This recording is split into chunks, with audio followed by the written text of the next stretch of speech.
Juneteenth is the first federal holiday to be named since Martin Luther King Jr. Day in 1983, and it remembers Freedom Day for American slaves, when federal troops set free the last remaining slaves in America in Galveston, Texas, who had no idea they had been freed years before.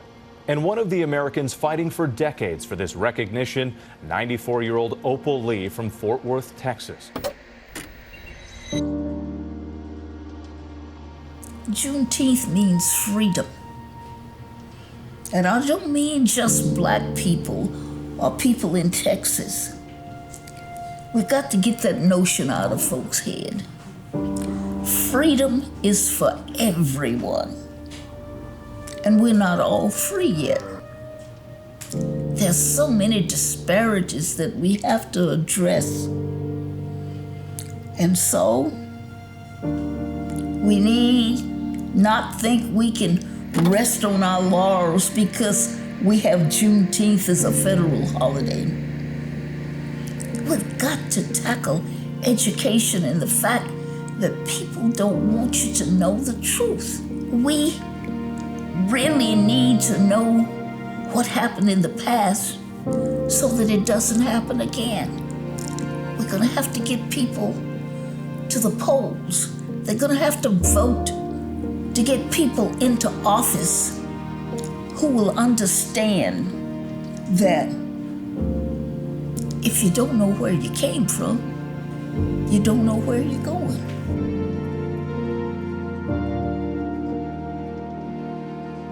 I'm Charlotte McKenzie. I serve on the Executive Council for AARP Texas.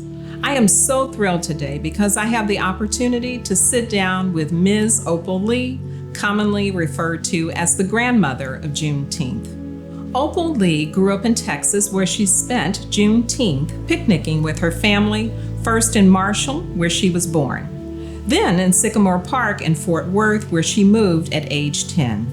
Ms. Lee has led a life of teaching, activism, and most recently, campaigning for Juneteenth to become a national holiday.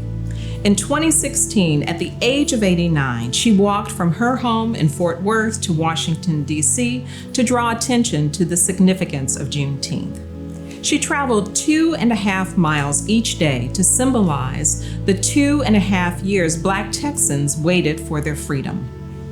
Abraham Lincoln issued the Emancipation Proclamation in 1863, abolishing slavery. But it wasn't until 1865 that slavery truly ended in the United States when that message arrived in Texas, where Black people remained enslaved. While many communities celebrate Juneteenth, it was not officially signed into law as a federal holiday until June 17, 2021. Ms. Opal, could you introduce yourself to the audience? I'm Opal Lee. I'm considered the grandmother of Juneteenth, but really I'm just a little old lady in tennis shoes, getting in everybody else's business and having a real good time doing it. Well, that's a wonderful thing. Ms. Opal, to get us started, tell us what Juneteenth is. Well, I'd have to go way back and tell you about a General Gordon Granger who made his way to Texas with several thousand colored troops. Galveston, Texas. There were 250,000 enslaved people in Galveston. You see, there was a war, civil war, and plantation owners had brought their slaves to Texas thinking that they'd come back and get them after the war. It never happened. And so this general had what was called General Order Number 3.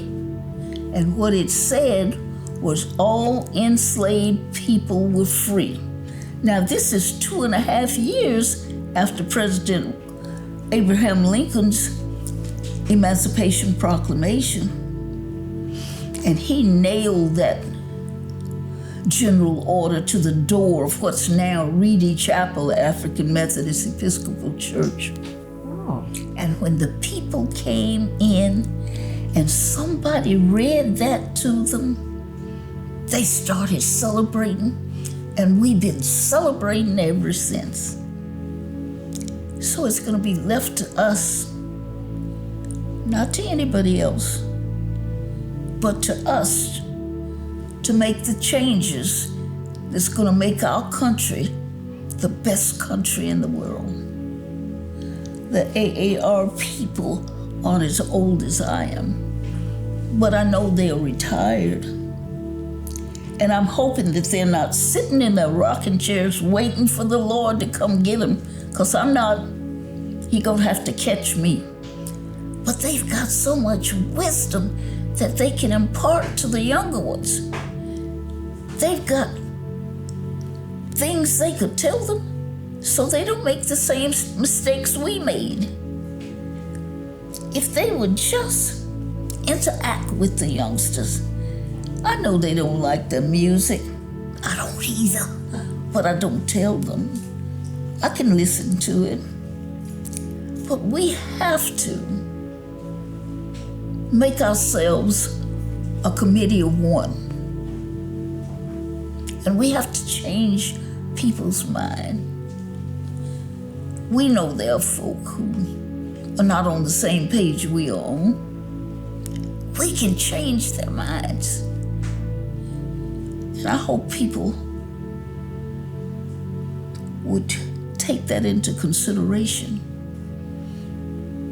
and help the younger generation, because they are the ones who are going to get us out of this quagmire that we're in.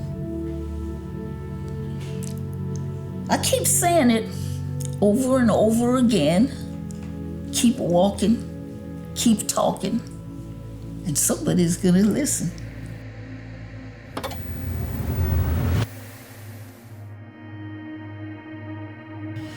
My parents moved from Marshall, Texas to Fort Worth. They bought a home. And I was just over there today, 940 East Annie Street. Vacant lot now. We've gone full circle and I own the lot and I'm about to put a house on it. But in 1939, on the 19th of June, some 500 people gathered, the papers said, and the police were there and said they couldn't control the mob. They didn't want us in the neighborhood. And when my father came with a gun, the police told him, if you bust a cap, we will let them have you. My parents sent us to friends several blocks away, and they left under cover of darkness. Those people drug the furniture out. They burned it. They did such despicable things. But our parents never, ever mentioned it to us. Not once. They worked like Trojan and bought another house. And I'm not sure that the fact that that happened on the 19th of June had anything to do with my being, no, it didn't. I met Miss Rolla, tall, straight, no glasses, no nonsense. And the city had asked her to gather all the materials that the blacks had contributed to Fort Worth for their 175th anniversary, and she could find absolutely nothing written. So she started the Tarrant County Black Historical and Genealogical Society. Oh. And one of its programs was Juneteenth. We had Juneteenth in a tiny little park called Sycamore Park. The paper said there were 30,000 people in a 3-day period, 10,000 people a day. Oh, did we have fun. From the Historical Society, we took exhibits. I don't think anybody paid much attention to them. And when the park was supposed to close at 10 o'clock, all they did was to pull a little plug, and we knew to go home. But this time, I got on a flatbed truck and put it back in, and we partied till dawn. Oh, wonder I didn't get arrested, but I didn't. And another person I met was the Dr. Ronald Myers. He was a medical doctor, a minister, and a jazz musician all rolled into one. Oh. And Dr. Myers is responsible for 43 of the 50 states having Juneteenth observances and festivals. Oh, that's amazing. Oh, he was wonderful. And I think maybe he might be looking down and feeling proud that we finally got it as a national holiday. When you were mentioning as far as just the evolution of Juneteenth and the fact that, gosh, in June of last year, in 2021, President Biden made Juneteenth a national holiday. Tell us about that experience, because thinking about your work over the years, and what was that like for you? You see, I started walking to Washington, D.C., 1,400 miles. I thought if a little old lady in tennis shoes got out there, somebody would notice, and they did. I bet they did. But I guess I'd have to tell you how I felt. I'm now 89 years old. I'd raised 4 children. I'd gone to college and university. I'd helped establish a food bank. We had Opal's farm. We still have it. But I kept feeling like I hadn't done enough.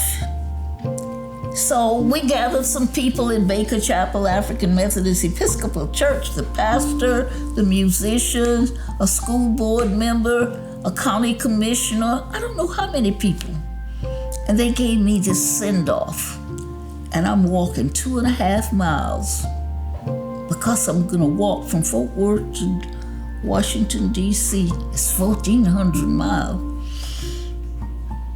And the next day, I started where I left off. I walked through Fort Worth, Arlington, Grand Prairie, Dallas, Joppa. And my team says, you won't be doing it like that. You see, somebody had offered us an RV where I wouldn't have to go back or go to the hotels. And they reneged. They said what I was doing was too political, please. It got nothing to do with politics. But my team says you'll only go where you are invited and where they have Juneteenth celebrations. I was invited all over these United States. Shreveport, Texarkana, Little Rock, Fort Smith, Denver, Colorado Springs, Chicago, Atlanta, the Carolinas. I was invited all over the place. Well, if I left September 2016, I actually got to Washington, D.C. January 2017. We took 1.3 million signatures to Congress. And we were ready to take that many more when my granddaughter Dion got a call from the White House. And we were there the next day to see President Biden sign Juneteenth into federal law. Have I said how happy I was that that happened? Have I told you that was one of the times I wanted to do a holy dance? The kids say when I tried that, I'm twerking. So, but I was extremely, I'm still on cloud 9. It was wonderful to have that happen. And I guess Doc is sort of looking down on us and saying we've done a good job. When I taught school, I taught third grade. They are 8-year-olds. I was beginning to act like them, so they gave me another position. I was called a homeschool counselor, and I was responsible for keeping the kids in school and getting them some shoes. Maybe it was clothes, no lights on at the house, no place to live, housing. And so when I retired, it sort of followed me. People still needed food and things of that nature. And of course, we started Community Food Bank that is servicing 500 families a day. Well, I just sort of thought I should be doing something else. I should be helping some other way. And that's how I got into Juneteenth. There are obstacles that we need to tackle. And I've already mentioned them. And I've already told you that we're going to do something about it. We can't rest on our laurels. We got to do something about homelessness and joblessness. And, there's so many disparities. And working together, we can get rid of them. We're the richest country in the world. That's true. There's no need to have that kind of thing in our country. But people have to work together for freedom. I keep saying for freedom. Everybody needs to be free. And I want people to know that I don't care how old you are, it's our responsibility to pass on to the young things that we know that they can do. We know so many things. They don't have to get bogged down like we did. So I advocate celebrating freedom from the 19th of June to the 4th of July. We weren't free on the 4th of July. Fireworks, I love them. So we're looking forward to this one being off the chain. Tell us about Opal's Walk and how we can get involved. You could go to opalswalk.com. And there they will learn that we are going to walk simultaneously with the people in California, Texas, Atlanta. The West Coast will start at 8, we'll start at 10, they'll start at 11. And even if you can't get with those people, you can do it at your own pace. Walk around the track for 10 times for 2.5 miles. Or I do it at home 10 times that I just get a mile in. But everybody can be a part of it. Just go to opalswalk.com. Miss Opal, can you tell us about your book? Thought you'd never ask. I wrote a book called Juneteenth for Children. I feel the young need to know what actually happened. They need to be able to discern for themselves and make decisions and be sure that it doesn't happen to us again. Here in Fort Worth, the school children are getting it. So, Miss Opal, can you wish me and everyone watching a happy Juneteenth? I wish I could hug every one of you.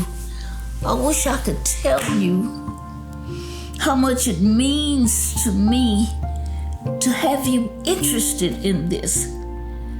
I wish I could say to each of you, it's your responsibility now.